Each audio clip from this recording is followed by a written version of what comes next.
Your whip, Congressman Steve Scalise, joins us now.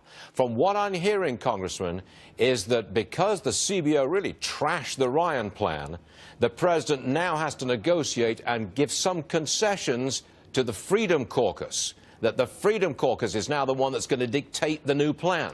What say you? Well, we've been meeting with all of the different caucuses within our conference for weeks now. In fact, if you look at the bill that we got out of committee last week, I was on the Energy and Commerce Committee, 27.5 hours.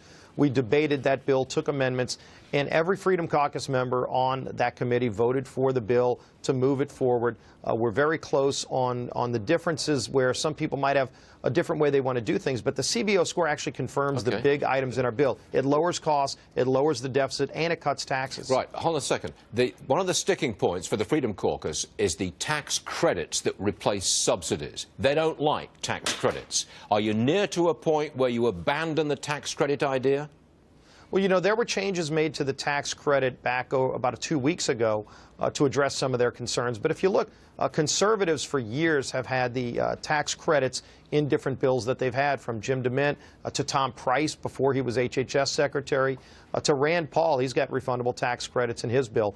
At the end of the day, what we want to do is first give individuals freedom in health care so they can choose their own plan. That's front and center in our bill.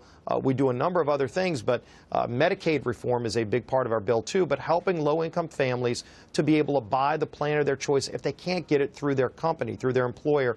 That's really the heart of the tax credit and helps people be able to go buy the plan they want. I'm going to ask the same question I've asked a lot of folks who are involved in the health care debate, and it's this. If a poor person gets a catastrophic illness, cancer, for example, who pays? Under the system which you're proposing, who pays? Well, if they've got a health care plan, then obviously their health care plan pays for their coverage. We're also setting up the ability for states to do high-risk pools for people with pre-existing conditions as well. That's something that will dramatically help lower costs. So our big focus was giving families the freedom to choose their own plan, lowering costs, which is the opposite of Obamacare where you have increasing costs.